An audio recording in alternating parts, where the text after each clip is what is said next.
This podcast contains spoilers, so listen at your own risk or call back after you've watched the movie. You know who you call. Leave a message. Maybe they'll call you back. Then again, maybe they won't. We're having ourselves quite a little game of phone tag here. Ring, ring, ring. I usually get this guy's answering machine. I'll call you right back. If you're there, please pick up the phone. I really want to talk to you. I check my fucking messages every day when I come home from work. My answering machine, zero. I got a blinking light. All I have to do is pick up this phone right here, inform the cinema, and your plan's kaput. No, I ain't got no phone. I had to pull, because people calling all the time, and who needs the aggravation, right? Interruptions. Hey man, beautiful Sunday morning here. Just thought I'd send you a quick little voice message about a movie I watched the other night called Carnival of Souls from 1962. Not sure if you've got time to get to it, but thought you'd probably like it, so I thought I'd send you a message anyway. We watched a film a few months ago called, I think it was called Hundreds of Beavers, and it was a very rare instance of us watching a movie that's truly independent, not an indie movie in the kind of common parlance like A24 movie or Tarantino movie or something like that, but actually like really independent, where the people making it exist completely outside of the studio system. They're not part of the Hollywood apparatus at all. They're kind of just folks doing their own thing and throwing together a movie on their own terms. So this is that. It's made by a director who I believe made educational films and non kind of narrative movies. I think this might be his only feature film. And I think pretty much everyone involved, like it was made in Kansas, I believe. So it's kind of plays by its own rules. And it really reminded me of the films of some directors like Hal Hartley or Aki Kaurismäki, where you're sort of following the characters, sort of piecing together their situation, maybe arrive in town, find a place to stay, get a job, like all that kind of the brass tacks of just sort of like building together your life. It doesn't even need to be like starting a new life. It could just be like the seemingly sort of banal just bits and pieces involved in navigating the world. But then with like a hint of some sort of style or something a bit more surreal woven through it. So yeah, it's a film with a really cool vibe. Definitely reminded me of David Lynch a bit, and apparently was an influence on him. I mean, I can't say for sure, but it feels like a film that could have been an influence on a lot of directors, a lot of work that we see now, because it strikes this really nice balance. I think some of Jim Jarmusch movies also feel potentially inspired by this, where if you just tell someone what's in the movie, it seems a bit kind of lifeless and boring, but then when you're actually watching it, you're really drawn in by the little details. Now, a lot of those directors that I've mentioned there, they work with fantastic Hollywood actors, whereas this is, again, it's like outside of that system. So some people probably wouldn't like the acting style or the actors in this movie. I think the main girl is just brilliant, like regardless of what perspective you're coming from, but the supporting actors are more amateurish, and that's evident in their performances. But it all really worked for me personally. Like I don't really mind. I'm not looking for just like one type of acting.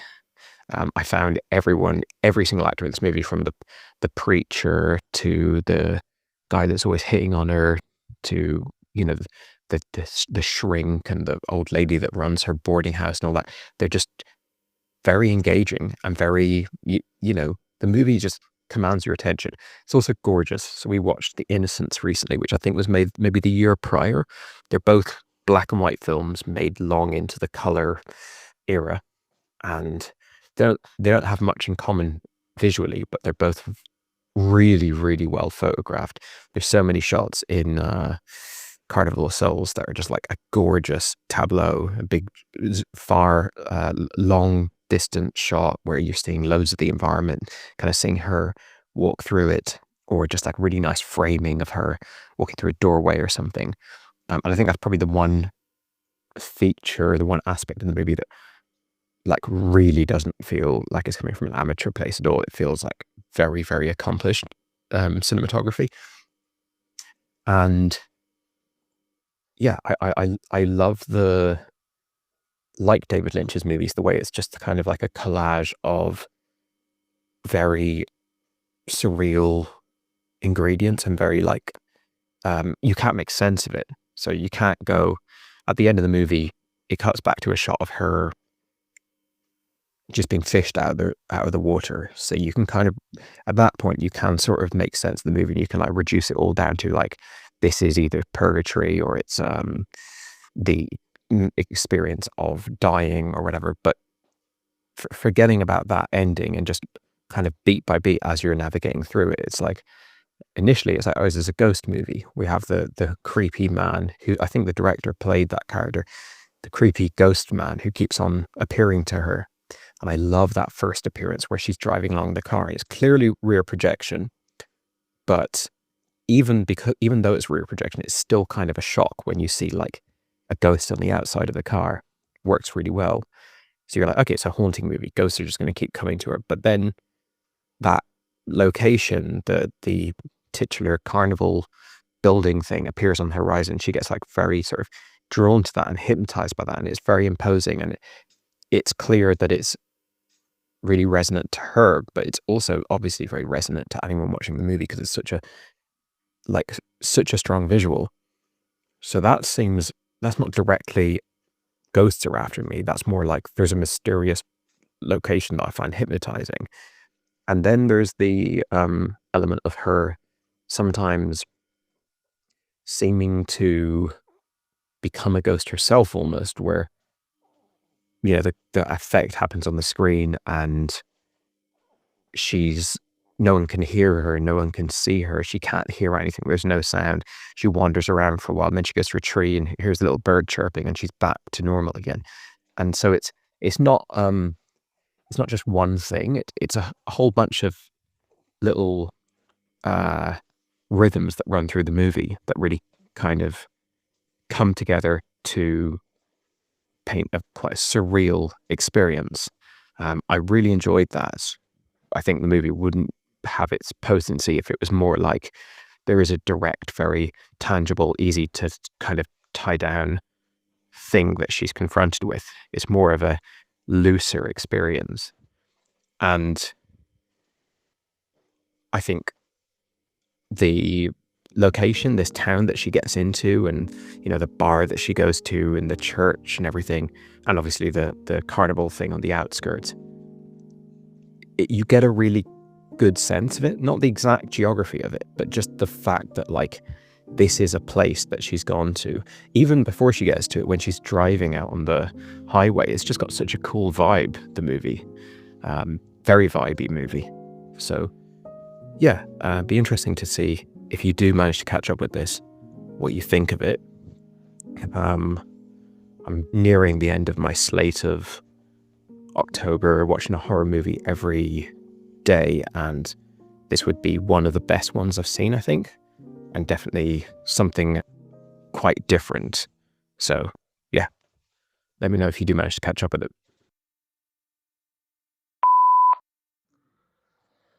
Hey man, I'm not working today now on the Monday, so I'm managing to catch up with a few movies that you've been sending my way. And yeah, Carnival of Souls. First of all, with the Spooktober Fest or whatever you do with the movies, 30 horror movies or 31 horror movies for 31 days. Since I've kind of tagged along a bit this time, it's certainly taught me that I've got basically I've got horror burnout at this point. I can't actually watch that many horrors in a row. It's much more like the equivalent of I don't know, like a certain type of dessert that you can have every so often, but if you have it too much in a row, you just start to not like the taste. I just can't live in a world of horror movies for that long. I definitely need a variety. And not to say that nearly all these movies have not been similar at all, but for the most part, they've still been in the realm of something that I don't know, I'm maybe 2 horror movies a month, maybe once a week max, maybe less actually, maybe less, maybe once every 2 weeks. But I have to say I really enjoyed Carnival of Souls, and hearing you talk about the fact that this movie's made independent, the fact that this director, Herk Harvey, didn't do a film after this, I think. Not a horror guy, as I said, so I don't know how revered this film is and how, on what canon and on what list, how often this pops up, in the sense that, oh, you need to watch this movie. Maybe this movie is widely known. I can tell you right now, if it wasn't for your Spooktoberfest, as I'm now calling it, I would have definitely went my whole life without seeing this movie, and probably would have went my whole life without even hearing of this movie. And I suspect that this is quite a deep dive. And yeah, really liked it. Now, I'm going to take a wild swing here, which is probably not true. It's probably only unique to my viewing and interpretation. I don't know. I haven't read into this movie yet, but this is my experience, and you can take what you want with that. So on the one hand, this is a very simple movie of a woman who, a very simple story, shall we say, of a woman played very well by Candice Hilligoss, who gets involved in a car crash in the beginning of the film and is pulled to safety, and she's actually dead, as we may find out at the end in the final scene, as it seems to suggest. Now, taking the movie as that, let's just take it as a pure mystery on that. I've never watched a film where I was so sure of what the quote-unquote twist was meant to be, if it was indeed meant to be a twist. Maybe it was from 1961, I don't know. And the movie, on the one hand, is created as a mystery where she's trying to make sense of all these bizarre things that's happening. Well, I've never been so invested in a mystery movie where the ending was quite obvious, but it didn't matter in the slightest. We talked about The Sixth Sense recently, where knowing what the twist is, you're watching a different movie, but every scene holds up to the logic of the character arc. Each scene has its own internal arc that makes sense. So when you do find out the twist, it doesn't really matter if you're watching The Sixth Sense. Well, I felt like in Carnival of Souls that even though I knew the twist, again, it can be disputed if it's meant to be a twist, I found every scene up to that quite engaging, and watching the character trying to make sense of that was very enjoyable. And for instance, when she gets pulled out of the wreckage originally, and then she's talking about how she's going to leave the town, and she's retracing her steps where she drives by the bridge again, and she looks in and they're still trying to pull the wreckage. They must leave one of us in the wreckage, brother. I don't know why that's coming into my head. every time I say wreckage. But there's an eeriness to that, and because you feel like you know she's dead. There's something startling about her driving past the scene of her death, thinking she got away with it. Do you know what I mean? And then there's scenes where she's on the freeway, and we see the projection of, which I believe is the director, Herk Harvey as well, out the window, and just how she interacts with that, and how she's drawn, oddly enough, to this abandoned carnival. It's all very good stuff, and the makeup of the ghouls, like I said when you were talking about the people under the stairs, I'm saying, well, this is standard ghoul makeup, and it is, because here it is again. But I think in the black and white and just the right, I don't know, lighting, the right amount of makeup applied, the zombie-like nature of it all, I found this very eerie. And just in how the head ghoul guy appears, it's a little bit like Bob from Twin Peaks. And again, you reference David Lynch. And there's a scene where that guy, the other guy who's staying in that house when she moves to the new town, where he's coming on to her, and the movie just switches for a second between her, him, and the ghoul in the place of that creepy guy. That is very good. I like that as well. There's a scene that happens, and I think it reoccurs quite a lot, where the screen gets a little bit blurry as some kind of effect, and she is totally locked out of the world, and all of a sudden nobody can hear her, and it's almost like she's invisible.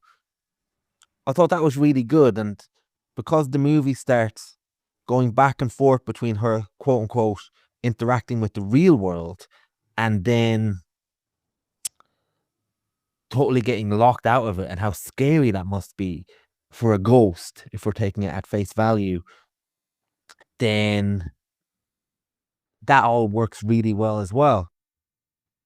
And just from a pure filmmaking point of view, I think it's very good filmmaking.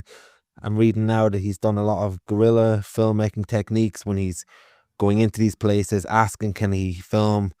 Sometimes not asking, sometimes damaging a bridge and having to pay $12 for it, and getting access to these great locations. I'm pretty sure that's an abandoned fair that's closed down from years ago, and it's a great use of location when we see her walking around there and visiting, and we see the sounds of the location and the mattress slide down from the slide. It's all very good stuff. And just taking it purely from a perspective of a ghost story with a mystery of a ghost trying to realize that they're dead, it all works very well. Now, I've had a different reading on it. I don't know if it comes out of left field, and I don't know how many people feel this, but let's just say from a psychological perspective, and I could be very wrong, but there's enough scope in this movie to go where what you want, really, and to how the message is firing to your brain and what you're thinking, maybe. So from my perspective, first of all, I really like the character, the main character, Mary. So I feel like this movie is about a woman trying to be independent in whatever time this is set. Maybe it's meant to be set in 1962, where the movie came out. I feel like this is how a woman would feel at the time of trying to be independent and trying to do things by herself in a time where it would be very hard for a woman to do things by herself, especially the location where she's from, and she's quite independent and she's quite headstrong. And I feel like she is realizing that at some point she's going to have to settle down, and the end of that independence is looming. That kind of carefree driving around in a car as a passenger. I feel like the ghouls and the debt we see in this is her realizing it's the debt of her independence and the end of the life she was hoping she could live. Now, again, this mightn't be in it at all, but these are the feelings I had. So I feel it's like the fear that women have of being alone and being a spinster and not being a member of society at a certain point because they're not viewed as useful, and indeed family and childbearing, and eventually they'll be invisible to the world. And I think for me that conflict is in this film. We get this scene early on where she's talking about how she's an organist, if that's the word, and she's leaving her town, and just the way that the first guy fills her space, I felt like she's uncomfortable, and I really like the character and how she's written. And she talks about, well, I'm playing for money. I don't really care about the church. And the way that's quite startling to others, she just sees it as a job. And I think the iconography of the priest and the way she's perhaps meant to act by being part of the congregation, the way she talks to the guy who's across the hall, and how he starts saying, oh, you're cold, so you don't want to be around people, you don't want to have somebody, and she's talks about how she's quite happy being by herself. But I feel like there's that fear, hence why there's a scene where she is nice to that total schmucky guy because she's fearful and she feels uneasy. Maybe it's not a safe world for a woman by herself. Maybe whether it is or not, the fact is she doesn't feel safe, and there's a psychology to that. And doctors don't take her seriously. She's going to mechanics and they're looking at her funny. And again, this mightn't be in it, but this might play to the eeriness of the film. And she's just constantly, as an independent woman, on edge. And it's no secret that at certain times she's haunted by these ghosts. When she's being accosted by the guy, when she's in the church, when, well, where else? When the guy, the sleazebag, comes into her room. So I think the ghouls and the ghosts signify a lot more than a straightforward ghost story, if you want to look at it that way. And I found that very interesting. And there was a lot of brain candy for me to chew over, whether I'm right or wrong or wildly off. I couldn't help but feel that. And I feel like towards the end of the movie, where she goes to that carnival and there's that great scene where all the ghouls are dancing around, I feel like that's her realizing that she has to be part of society. Because if you've got no job as an organ player, you have no money, you can't stay in the house. If you're scared by yourself and you're not really going to be safe in this world unless you have a guy. So there's almost the implication that she would settle, which is quite jarring because she's such a headstrong, admirable, free will character for the time, especially. So yeah, I think that was all there for me. And I think the dialogue and the interactions, even if the acting for some of the people isn't very good, but that's mostly the extras. I feel like the dialogue between that great lady of the house, the maid, where she starts talking about I don't mind if you have a bath. I'm not worried about that type of thing. And she says it a few times. So you're thinking, does she have a problem with the bath? And the sleazebag, the way he's eyeing her up through the door, the way he's so handsy and so creepy, and just one of those guys who's not a bad guy because he's not educated. He's a bad guy because he has a chip on his shoulder about anyone that's more educated than him. I thought the dialogue and the back and forth between him and the main actress was very good. So yeah, I'm very glad I saw it in the end. Oh yeah, and the fucking sound of the organ in itself was really annoying. It just never stopped, and I guess that was the point, because it gets in your head the same way that anxiety would, and constant multiple thoughts of somebody who has 100 thoughts a second would. And I don't experience in that. I experience one thought at a time.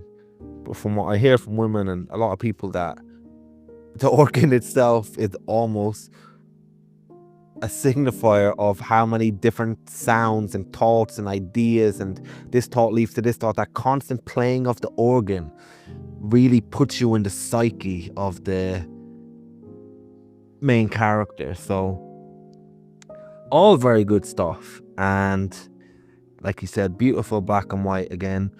This is probably the movie I enjoyed the most out of all this Spooktober, other than the ones that I would have watched anyway. They're in my wheelhouse, like Orphan and Sixth Sense and stuff like that. But in terms of ones I wouldn't watch, this is a very good movie. Oh man, it's so great to hear that you had an amazing time with it. It's funny, we both loved this movie, but we had very, very different experiences with it. I'm sure there's loads of overlap in our experience, but there's like key ways in which they differ. Just to speak to your last point, the organ thing, I didn't find the organ music annoying. I agree, although it didn't cross my mind, at least not consciously. I agree that the style, the instrument itself and the way it's all these overlapping tones and stuff does it does harmonize perfectly, no pun intended, with her mental state and with her kind of like sort of, you know, her mindset becoming more and more cluttered. But this, I don't know if I mentioned this in my first voice note, but this film has like one of the best music scenes I've ever seen, where she's playing standard organ music that you'd be playing in a church, and then she gets a little bit kind of hypnotized or haunted or something, and she goes into this eerie organ song where she's clearly sort of possessed, and she's almost like looking at her hands. Who's playing this? What's going on? Like the music is sort of haunting her and drawing her in, and then the priest comes along and he's like, "This is heresy. This is not the type of music that we want playing. This is like the music of the devil," or something. And, you know, I think now, me watching it now in 2024, I'm not really like noticing that music as being like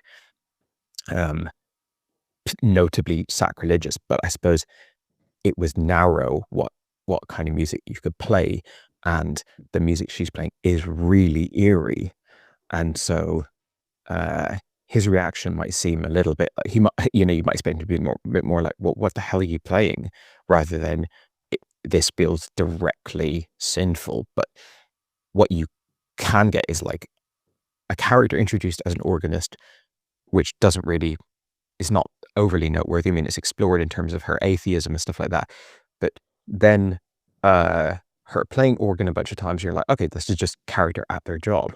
And then bam, what falls into your lap is this like art piece of that scene that's her playing this really haunting, eerie music, and it's so like almost nauseating, that music. It's almost like you know, your brain is just like swimming around with those sounds. And yeah, I think that's one of the great sort of vibey moments that this film conjures up.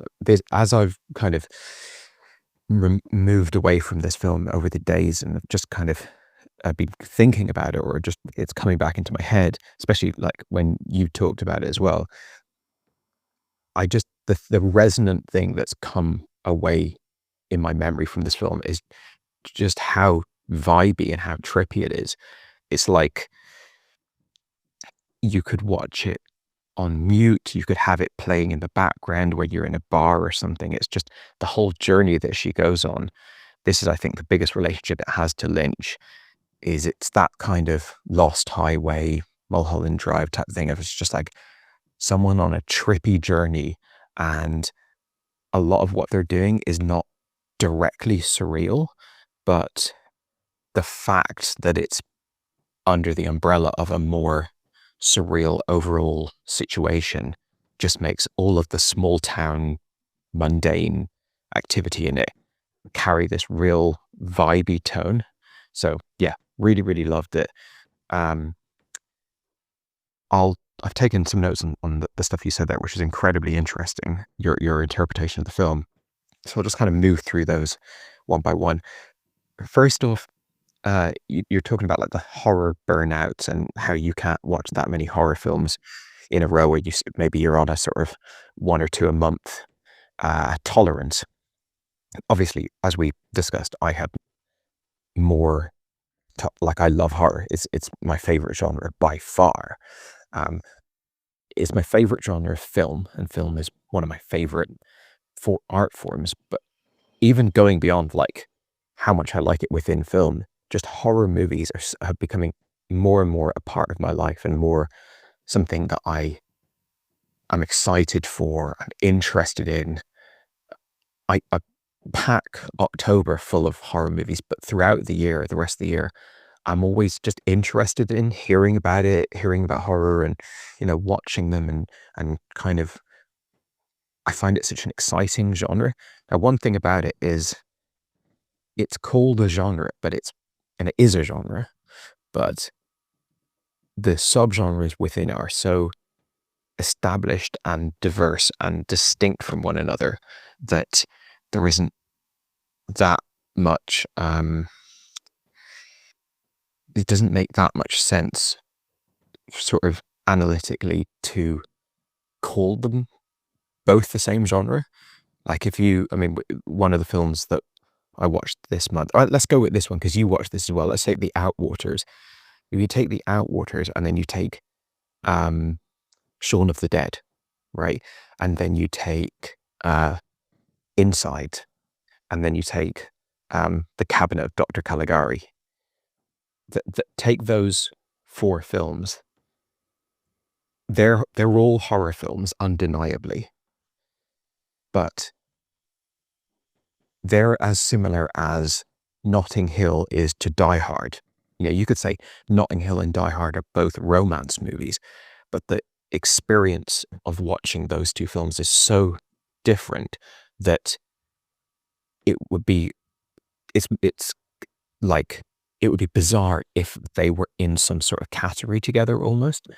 But they could be if you care about, people negotiating relationships and love, and keep trying to hang on to love and rebuild relationships and stuff. You could get a kick from watching both Die Hard and Notting Hill. But as a society, we don't put those 2 films in a category together. So because horror is so broad, I think it's difficult for me to get the burnout, as long as I'm not watching one type. If I watched a month of slasher movies, I'd probably never watch a slasher again in my life. And I love slashers, but as we can see with film like Carnival of Souls, watching Carnival of Souls and then watching Orphan, which you referenced there, in 2 consecutive nights, is giving me zero burnout on like a specific type of movie because they're so different.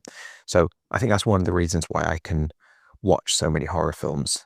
I started out loving certain horror subgenres, and then bit by bit, as I've just delved deeper and deeper into horror, I would probably go so far as to say I love every subgenre of horror.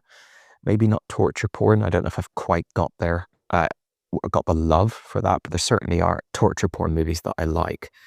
So yeah, anyway, that's just part of the reason I have more stamina, because I've thought about, I love action movies, you know, classic heyday of Schwarzenegger and Stallone and all that. So I thought about doing an action month where every day I watch a different action movie. But then I step back from that and I go, I couldn't be excited to watch another action movie on like day 16 of that month. Same with Westerns. A lot of the best Westerns I haven't seen. When I look at lists of the classic heyday of Westerns, John Ford and all that, I have so many blind spots that it made me go, oh, maybe I'll do like a big season of Western movies, maybe a whole month of them. And again, I'm like, I get that Westerns are diverse. You know, there's a big difference between something that's made nowadays, like the was it 910 to Yuma remake, for example? Is it 910 or 1110? That compare that to Stagecoach or something. They're different, but they're not that different. Not when we compare like the extremities of horror.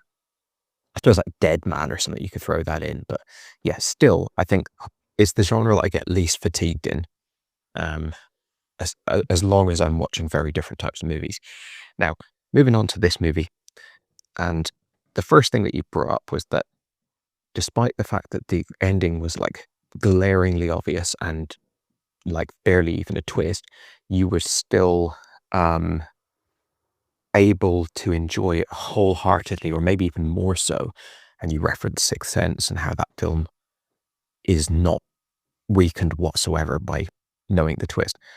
So a few things I'll say on that. One, I definitely do think it is supposed to be a twist. I think it is not only supposed to be a twist, I think it's an iconic twist for its time. Of course, people are much more savvy now, or you're much more savvy now than me, evidently, because I didn't predict that at all.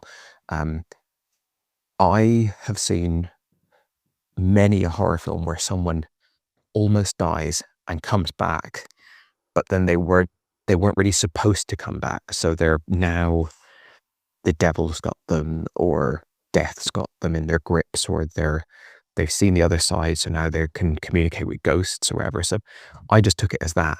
I took it as she did die, she is dead, but now she's back alive in some sort of cosmic mistake. And but I did take the world that she was navigating as being our world rather than some sort of internal space within her mind or whatever. So I didn't guess the ending. And I have mixed feelings about the ending because it ties it up so neatly and it puts such a ribbon around it and it's also the classic "it was all a dream" trope, which I don't think many people are a fan of. I adore this movie, so I'm not going to say, they ruined it with the ending. Clearly didn't ruin it, or otherwise I wouldn't be loving it so much. But yeah, it's not, I guess it's different if you're fully prepared for it and you're like, well, of course, that's the final shot. So yeah, I think the film certainly worked for me as she's experienced death in this, the way people flatline and then they come back and all that. She's experienced death and that's messed things up, and as you can see, ghosts and stuff. But certainly obviously works in the sense of she's been dead for the entire movie in that car, and we can make of it what we will, what the ending is. You referenced the ghoul makeup. We won't go back and litigate People Under the Stairs, which I really, really liked and you hated. But yes, it is the same makeup again. It does work better here because this is an arty movie and it's a low budget movie that wears its budget on its sleeve, and things aren't supposed to be taken literally in the People Under the Stairs. It's like, why do they have that? Why are they basically zombies aesthetically when they're literally just people that have been kept downstairs? Again, I kind of love that because I'm like, why do they look like that? Because Wes Craven thought it would look cool, and I agree. In this one, it's like, nothing has specific discernible meanings, so they just look like that because it's cool, and I think it does look cool, so yeah, sign me up for that. But it's just an iconic, it's one of the many pieces of iconic imagery in the film. You made a reference to Bob from Twin Peaks, so that scene in Twin Peaks where Laura's mother is sat on the couch crying it's like in like maybe episode 3 or something. And then she looks down to the side of the couch, down to the corner, and there's this guy who we'll eventually come to know as Bob, but it's just completely without context. Just a guy down below looking up at her, not pouncing towards her, not holding a knife, just looking at her from a weird position, is one of the scariest images I've ever seen in anything. Obviously it's in television, but it's one of the scariest things I've ever seen in a movie or a TV show or a video game or anything. It's just incredible. And I often share GIFs of that moment whenever like people are talking about like Bob in any context, or, you know, I love that image. I didn't think of it in this, but yeah, this film has heavy Bob energy, or specifically that ghost character who's played by the director. And there's so many times where they get an incredibly potent moment out of literally just that guy stood there looking at her. And there's also obviously something really haunting about this. This is a character who's so confident in his power dynamic over you that he doesn't need to run after you. He doesn't need to chase you. He's just stood there because he's in full control of the situation. So he's just stood there having a look at you. And, you know, there's obviously the voyeurism and all that. You can go deep into why that is scary. But even if you don't break it down and analyze it, you just go, that is scary on a visual level. I think the first time we see him is out the car, where it's like, it doesn't make any sense that he's like static and the car is in motion and you see the background passing behind him, but it makes total, it's like one of these things that like, it doesn't make logical sense, but it 100% makes sense in terms of like a fuzzy logic of like, I'm not supposed to know why, like who this is, what their powers are. Like I'm not supposed to be able to explain this moment. I fully understand that this is threatening and scary, and that's what I'm supposed to be getting from this. And as you said, there's just plenty of times where she sees him, surprisingly.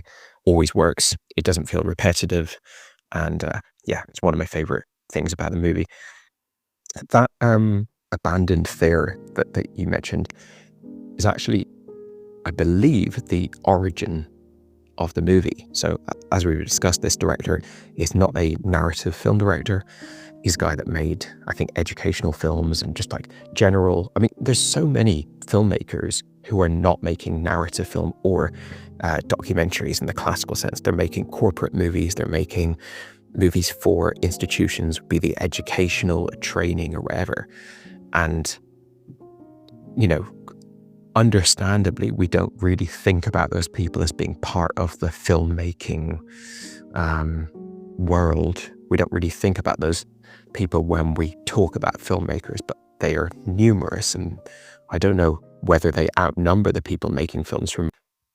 Sorry about a call coming in. Gonna have to wrap this up. Let me get back to that point in a minute. Yeah, sorry, what I was trying to say there before I got cut off was this director, he's obviously coming from this industrial background. He's not someone who typically makes feature films, but I think what we don't necessarily account for is that many, I'm sure millions of the people who work in that more industrial background have got a lot of artistic impulse, probably are getting a lot of artistic gratification from their work, which, you know, might stand at odds when you think about like people like Kubrick and stuff. How can you get artistic gratification from making like a training video for IBM or something? But I do think that there's a lot of craft in everything. There's craft in copywriting, not just in writing a James Joyce type novel. So yeah, anyway, I think what's happened is he's driving along the road and he saw this location, this abandoned fair, whatever it is. And he was like, and I'm not sure if this is true or not, but the story I heard is that he saw that location. He was like, that has to be in a movie.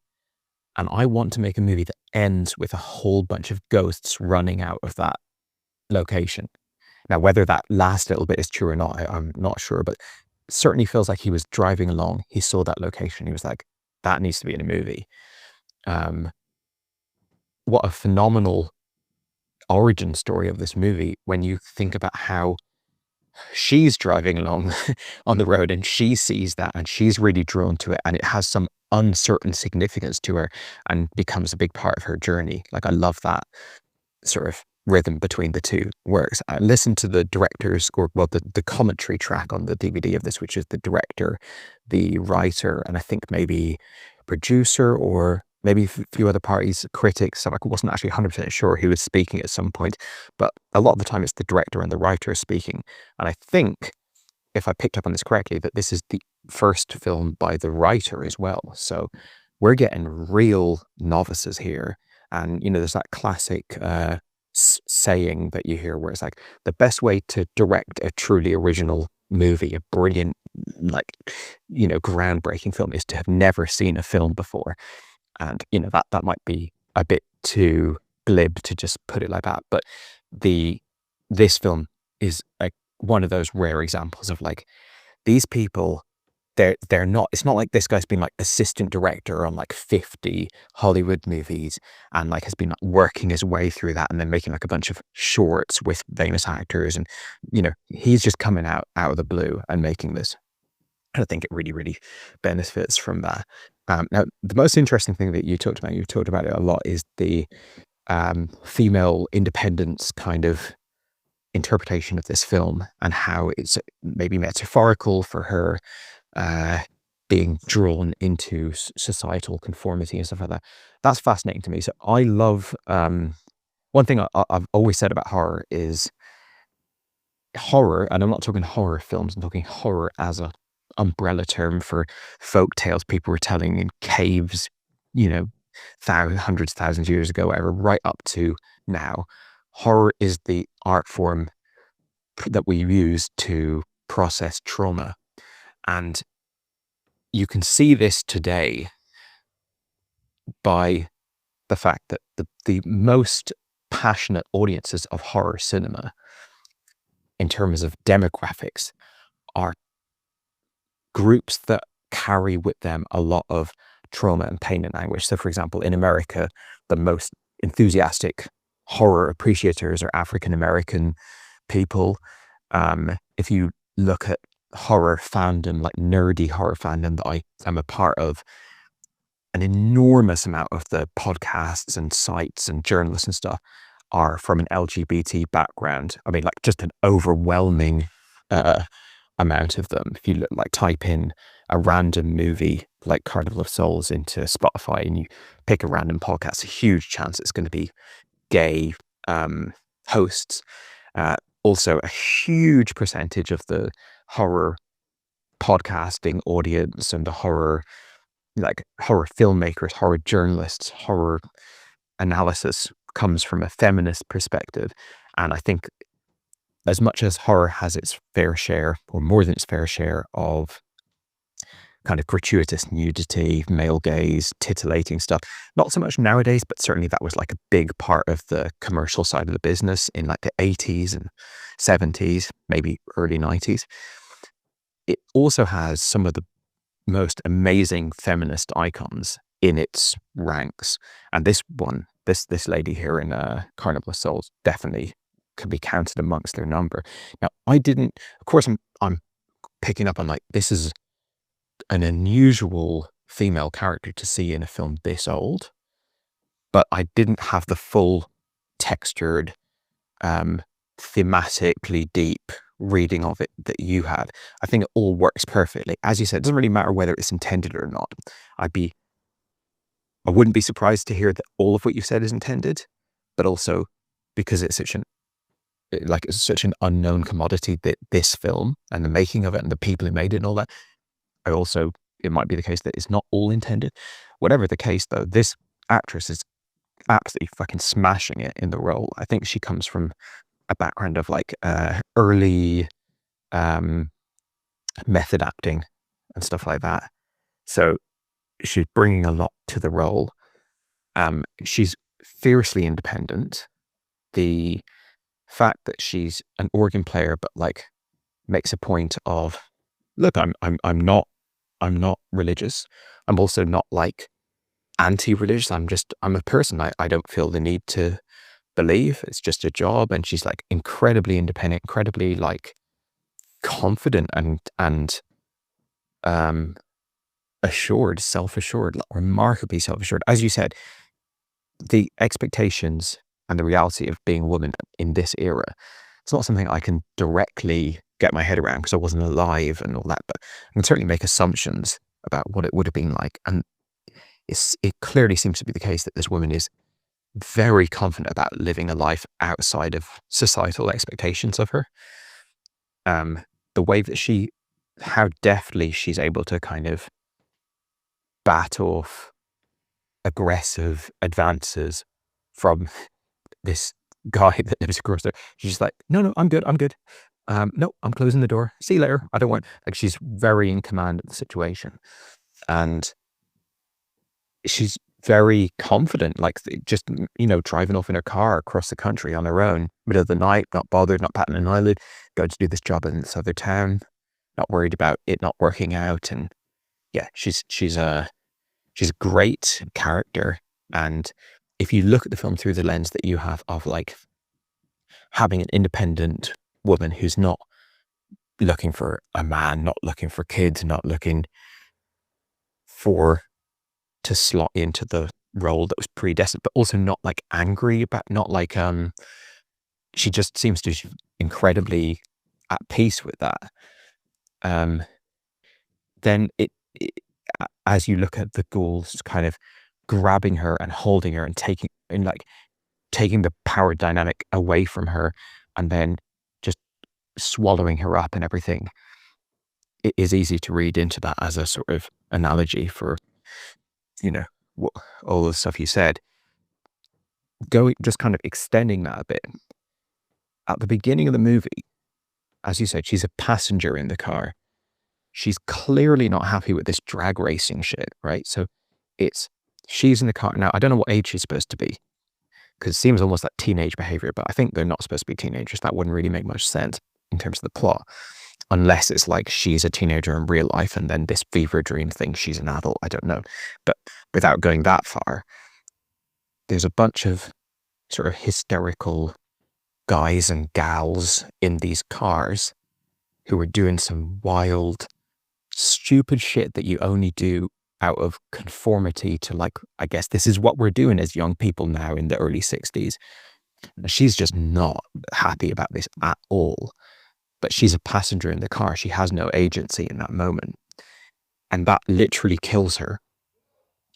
And then you could say, this would, I think, be another valid reading of it, is that what she's experiencing after that in her death, whatever, like life flashing for your eyes, or, moment before you die, those 12 seconds or whatever it is maybe like her vision of a fully actualized version of how she would have liked to have lived her life.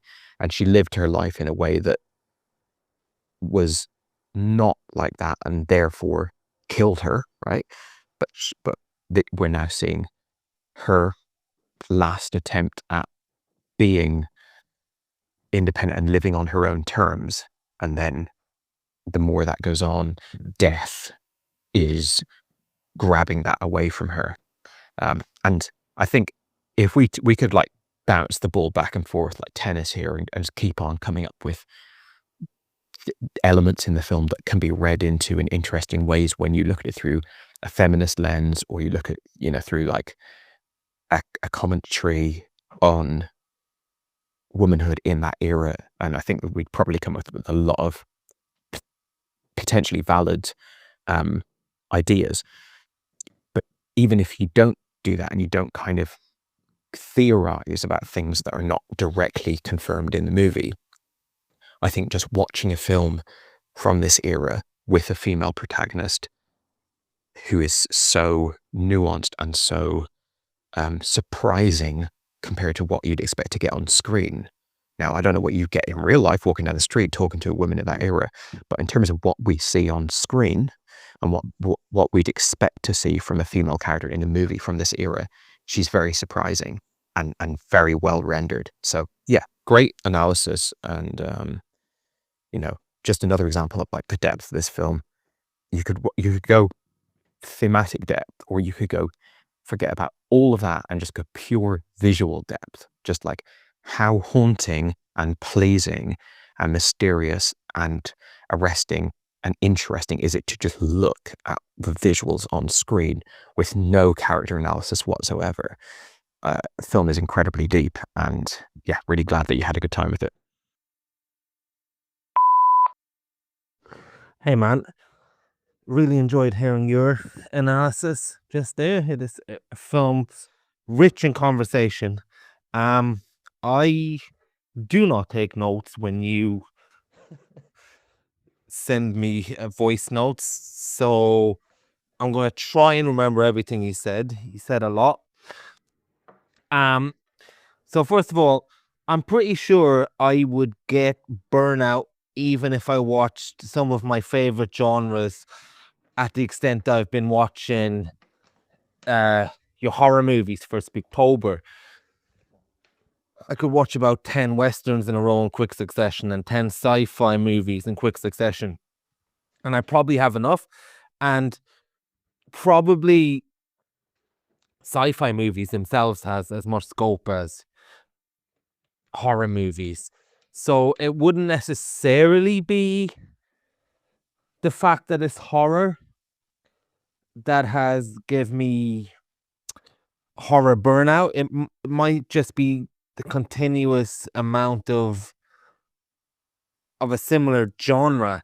Now, I'm not sure how much I believe that, because I haven't tested it. Maybe I could watch 30 sci-fi and not get bored. In fact, saying that, I probably could. A massive U-turn in this voice note. And I totally agree with you. And while it is true, throughout the movies I've been tagging along with you throughout this Spooktober, that there is very different horror movies. For every Happy Death Day to You and Outwaters and Event Horizon and Record, they are all very different. So for me to say that is a bit dismissive, but I can tell you the exact thing I have burnout with, that more often than not, you're going to get it in most horrors, one way or the other. And that's, I just don't have the capacity to be disturbed in one way or the other over a number of days consistently. I'm a happy man.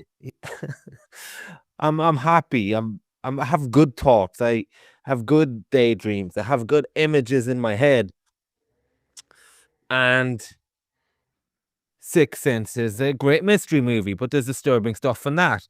The Orphan is basically a thriller, but there's some disturbing things in that. The Innocents is a ghost story, but there is some disturbing things in that.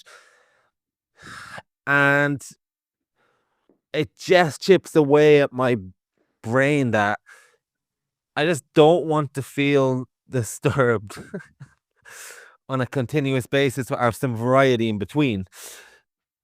So I guess that's what I mean by horror burnout. It's just at a certain point, my brain is a little on edge and I'm thinking, am I going to see something disturbing tonight? Am I going to see someone chop off his dick? Am I going to see, like, which we did see in one of these movies, but yeah. So that's what I mean in conclusion. So I don't believe you did mention the organ scene in your first voice note, but I'm glad you did in this, or maybe you did in the first one, and I forgot about it and forgot to respond to it. But yeah, that is an absolutely fantastic scene. And it is one of the best musical scenes there is. Obviously, we've got stuff like Whiplash, we've got things in musicals, but just from the sheer level of weirdness incorporated into what is essentially a musical number in a way. It wouldn't be the most traditional music number. It has a hell of an impact. And it also has a hell of an impact in a way that I forgot to mention, that it draws attention to. Do you know what this movie does so well? When she goes away on these cosmic daydreams, or whatever you want to call it, you're so taken with it, and you're so along for the daydream and the lucidity of walking in her footsteps and what she's experiencing, and the level of distress and confusion. You actually forget where the daydream originates from, and you're equally perplexed and dazed like her when she wakes out of it. Case in point, in the organ scene, all of a sudden we see the priest beside her, and then it takes us for a second to find our bearings, just like the central character. And it didn't occur to me as much until you brought it back to me in the description you had of the organ scene there, where that scene ends. And it is something I experienced while watching it, but I totally forgot the amount of times I was left disorientated like she was in these daydream sequences is fucking genius. And it takes us a few seconds to find our bearings, and the priest is obviously saying, "This is heresy." But I love the little line at the end where he's saying, "Oh, you can still come to church though. I haven't kicked you out of church. I've just kicked you out of your job, so it'll be hard to survive."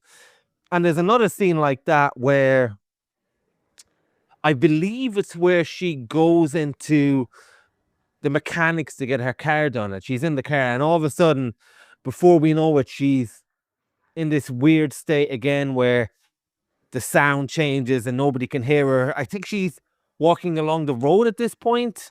I can't remember now at this stage of watching it a few days ago.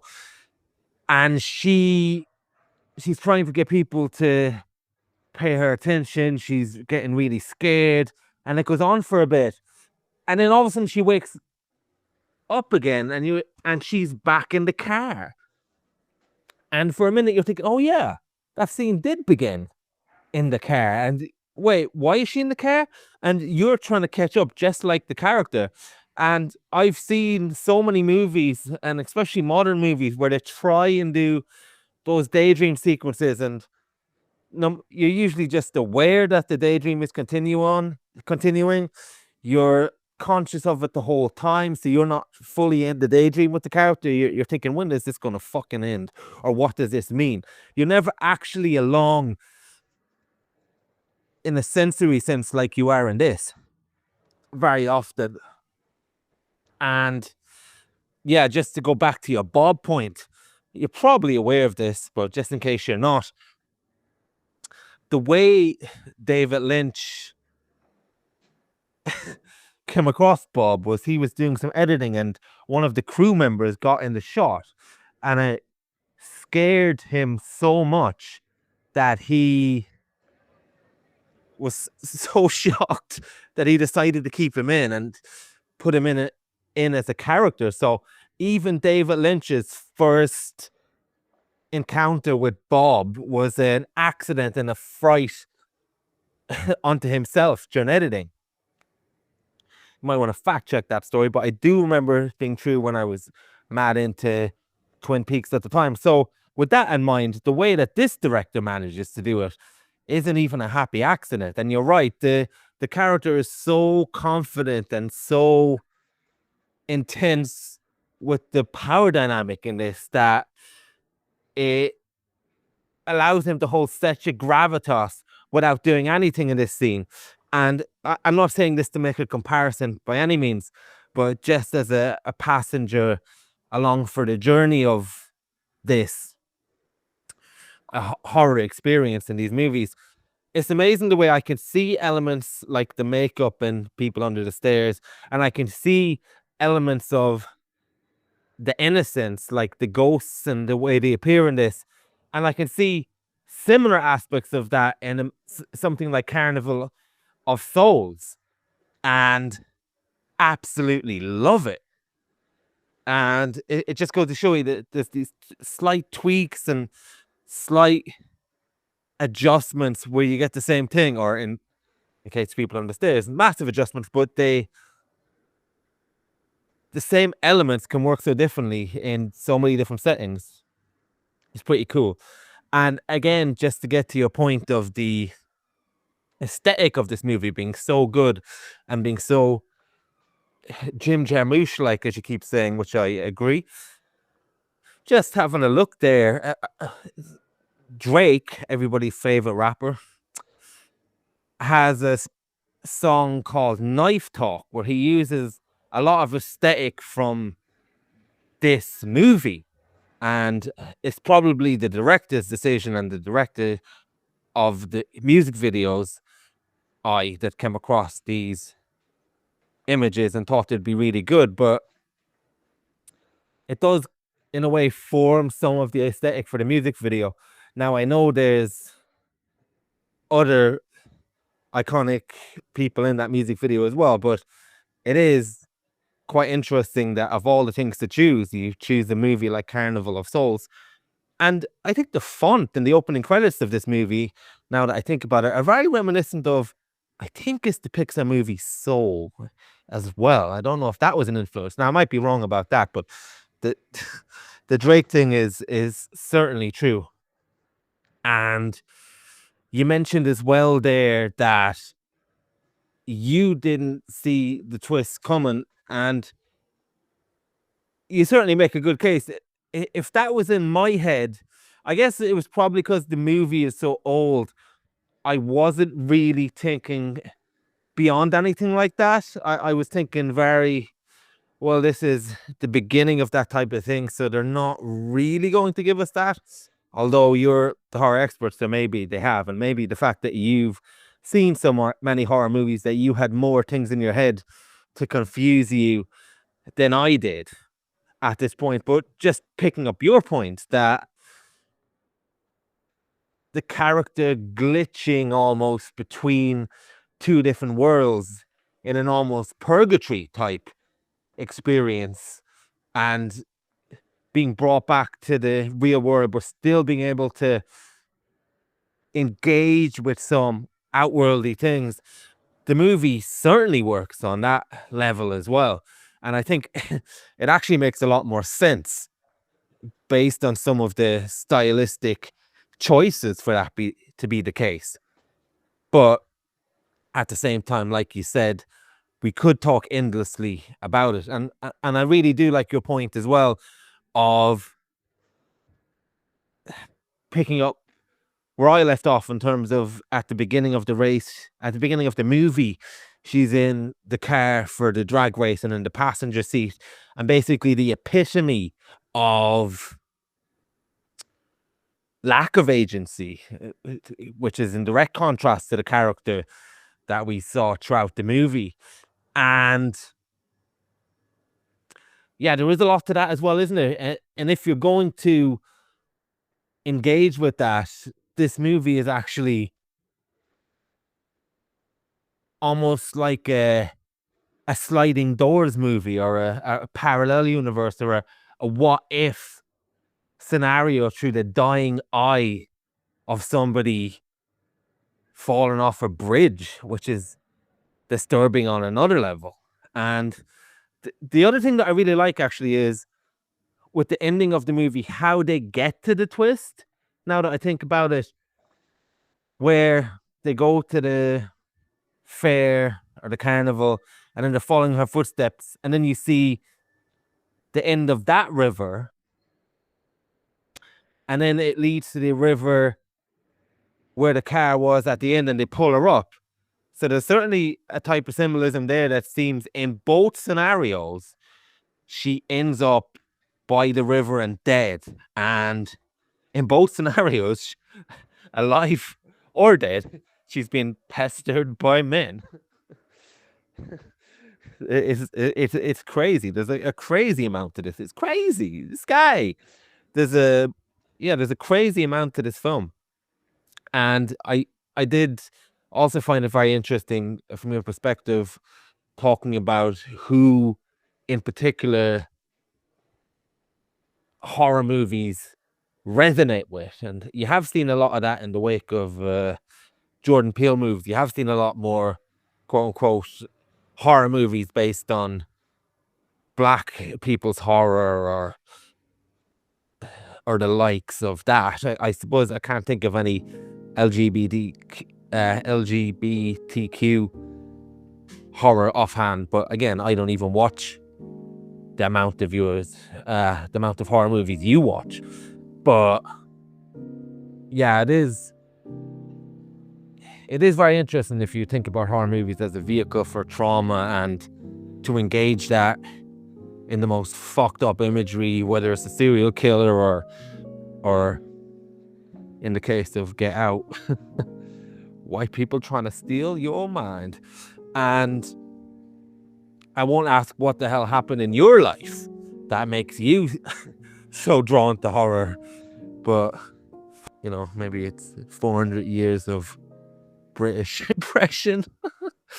But yeah, great movie. Your mailbox is full. Please delete new or stored messages which you no longer need so that new messages may be received.